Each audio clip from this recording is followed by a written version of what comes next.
안녕하세요. 오랜만에 또 인사드리게 되었습니다. 난임 의사로서 지금 메디아에서 일을 하고 있는 최희연 원장입니다. 만나 뵙게 돼서 또 반갑습니다.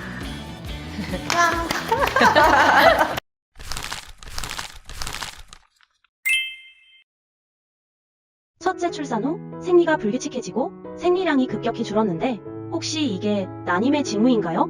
이제 첫째 출산 후에 되게 생리적이고 호르몬적인 이런 변화가 생각보다 많은 것 같기는 해요. 실제로 첫째 출산 전에 생리통이 전혀 없었는데 첫째 출산하고 생리통이 너무 심해졌어요. 이런 분도 있고 오히려 생리통이 있었는데 없어졌어요. 이런 분도 있듯이 생리를 엄청 규칙적으로 했는데 잘 안 해요. 생리량이 많았는데 적어졌어요. 이런 분들이 꽤 있거든요. 근데 그렇다고 해서 다 난임의 징후라고 볼 수는 없고 다만 지금 한번 체크를 해볼 필요가 있어 라는 경고등 정도로 생각해 주시면 좋을 것 같아요. 그래서 평소랑 내 생리가 많이 달라졌다면 혹시라도 내 몸에 실제 호르몬적인 이상이 있어서 그런 내막의 상태라든지 이런 게 안 좋아져서 양상이 변한 건지 아니면 첫째 때 예를 들면 제왕절개 수술을 했다 그러면 유착이나 이런 게 생길 수도 있잖아요. 그래서 그런 걸로 인해서 생리량의 변화가 있는 건 아닌지 이런 것들을 확인을 해야 된다라는 경고등으로 보시면 좋을 것 같고요. 반드시 다 난임이다 이렇게 말할 수 있습니다. 출산 후 언제부터 둘째 시험관을 시도할 수 있나요? 둘째 시험관 시도는 첫째를 어떻게 분만했느냐에 따라서 좀 다를 것 같은데요. 자연 분만으로 첫째를 낳았다면 자궁 전체의 손상은 없기 때문에 한 6개월 정도 뒤쯤에 하시면 될 것 같고 제왕절개를 했다면 자궁에 되게 큰 상처가 났었던 거기 때문에 그게 충분히 회복한 이후에 임신을 하는 게 좋거든요. 그래서 한 1년 정도 충분히 자궁을 쉬어준 다음에 이제 시험관 이식을 시도를 하시는 걸 추천드립니다. 그런데 문제가 있을 수 있죠. 예를 들면 첫째를 40살에 낳았고 지금 내가 43살이고 난소 기능이 거의 0.1, 0.2 이렇다. 근데 둘째를 꼭 가지고 싶다. 이런 경우에 1년이라는 시간은 너무 길잖아요. 그렇다면 조건이 몇 가지 있어요. 단유를 하고 나서 남자 채취에서 배아를 먼저 얼려두고 이식 자체를 1년 뒤 시점에 이식을 하는 거죠. 그렇게 해서 좀 배아를 미리 모아두는 방법으로 해서 시험관을 진행을 할 수도 있습니다. 둘째 계획이 있으시다면 의료진과 꼭 상의를 하셔서 바로 시도를 해도 될지 아니면 그 기간 동안 내가 뭘 해야 되는지 그런 걸 상의해서 이제 둘째 준비를 하시면 될 것 같아요. 한 번 임신과 출산을 경험한 경우 다음 임신 성공률이 더 높은가요? 왜 우리가 경력 듣는 것처럼 약간 임신을 경험한 자궁, 임신을 경험한 몸은 좀 더 임신에 유리한 면은 있는 것 같아요. 뭐가 입증이 됐다고 볼 수 있냐면 자궁이 그 긴 10달의 임신 기간을 견딜 수 있다. 이런 게 이제 어떻게 보면 입증이 된 거라고 볼 수 있겠죠. 그러니까 둘째 때도 정상적으로 잘 임신을 할 수 있는 확률이 더 높은 건 사실인 것 같아요. 하지만 제가 실제로 이제 진료를 하다 보면 되게 많은 비율로 첫째 때 바로 생겨서 당연히 생길 줄 알았는데 둘째 시도한 지 벌써 1년이 넘었어요 라고 하시는 분들이 생각보다 많아요. 반대로 첫째 때 진짜 시험관 한 10번 막 이렇게 해가지고 너무 어렵게 가졌는데 둘째는 자연임신으로 바로 생겼다 이런 분도 있거든요. 임신이 처음에 잘 됐다 안 됐다가 두 번째 임신이 꼭 잘 된다 안 된다의 100%의 척도는 아니니까 그거를 참고해 주시면 좋을 것 같고 자궁이 어느 정도 이제 그런 임신의 기간을 견딜 수 있다는 건 입증이 될 수 있겠다 정도로 생각을 하시면 좋을 것 같아요. 그런데 둘째 시험관을 시도하면서 어떻게 이제 둘째를 가지느냐에 따라서도 둘째 임신 확률이 좀 달라질 수 있을 것 같은데요. 첫째 이제 임신 때 배아를 많이 얼려뒀다면 그 배아를 사용하게 되겠죠? 그렇다면 내가 하루라도 더 어렸을 때 만들어뒀던 배아이기 때문에 훨씬 더 임신 확률이 높을 수 있고요. 둘째 임신 시도를 할 때 첫째 때보다 내가 한 2, 3년 정도 더 나이가 들어있는 그런 상황에서 임신 시도를 하는 거기 때문에 첫째 임신의 경험이 있어서 임신이 잘 될 수 있는 확률이 높은 건 맞지만 지금 현재 내 난소 나이 수치라든지 난자의 퀄리티라든지 이런 거는 또 반대로 안 좋아져 있을 수 있어서 그런 균형이 잘 맞는지 여부를 확인하고 임신 시도를 한다면 이제 성공률이나 이런 거는 더 많이 떨어지지 않고 괜찮지 않을까 그렇게 생각이 되네요. 첫째 출산 시 제왕절개를 했었는데 유착 때문에 임신이 잘 안 될 수 있나요? 그렇죠. 임신을 시도할 때 그리고 이제 둘째 출산은 특히나 제왕절개를 하는 비율이 우리나라는 생각보다 되게 높거든요. 그래서 수술이라는 걸 할 때 상처는 남기 마련이잖아요. 유착이 생기는 경우도 있어요. 근데 이 유착이라는 게 어떤 게 안 좋냐면 임신을 할 때 제일 중요한 게 사실 난자와 정자가 만나서 수정이 잘 되는 거잖아요. 근데 그게 잘 되려면 나팔관이 하늘하늘하게 잘 이렇게 유동성이 있어야 배란이 되는 난자를 잘 집어서 정자를 만날 수 있게 자궁으로 밀어주는 역할을 해요. 그런데 제왕절개를 하면 골반 쪽에 유착이나 이런 것들로 인해서 나팔관이 좀 막히거나 아니면 그 유동성이 떨어질 수 있거든요.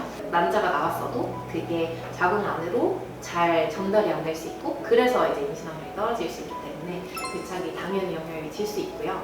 두 번째로는 이제 제왕절개를 한다면 자궁을 되게 크게 이제 수술을 하게 되는 거거든요. 제가 경험했던 수술 중에 가장 피가 많이 나는 수술이 단연코 제왕절개 수술이에요. 되게 크게 째야 되는 그런 수술이다 보니까 자궁 자체도 되게 크게 이제 상처가 남아요. 물론 걔가 잘 회복하고 이제 정상적으로 두 번째 임신을 할 수 있는 경우가 더 많지만 그렇지 않은 경우도 있거든요. 그래서 그 자궁 내막이라든지 그 주변 조직이라든지 이런데 유착이 생겨서 배아가 실제로 착상할 수 없을 정도로 다 이제 내막 공간이 좀 들러붙어서 공간 자체가 안 나오는 경우도 있고 아니면 그냥 그 유착으로 인한 뭔가 염증성 반응 그런 것 때문에 착상이나 이런 게 방해가 되는 경우도 있어서 꼭 제왕절개 아니더라도 뭐 난소 쪽 수술이라든지 그런 걸로 인해서 유착이 생겨서 임신이 안 되는 경우는 있을 수 있죠.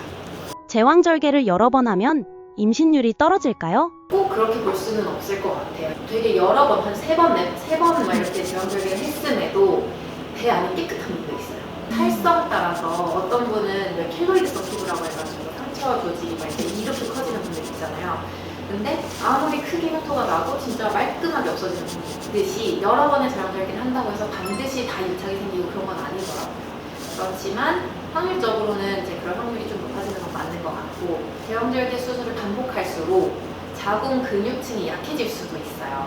그래서 임신을 거듭했을 때 상처 조직 부위가 얇아지거나 해서 자궁 파열이라든지 그런 다른 이제 불상사가 생길 수 있기 때문에 그런 제왕절개를 여러 번 한 경우에 임신을 좀 제한하거나 그런 경우도 있거든요. 그래서 그런 부분을 신경 써야 되지 않을까. 제왕절개 많이 했다고 꼭 유착이 많이 생겨서 임신이 안 된다. 이거는 아닐 수 있는데 다른 요인들이 있어서 이제 임신 시 조심해야 될 수 있습니다.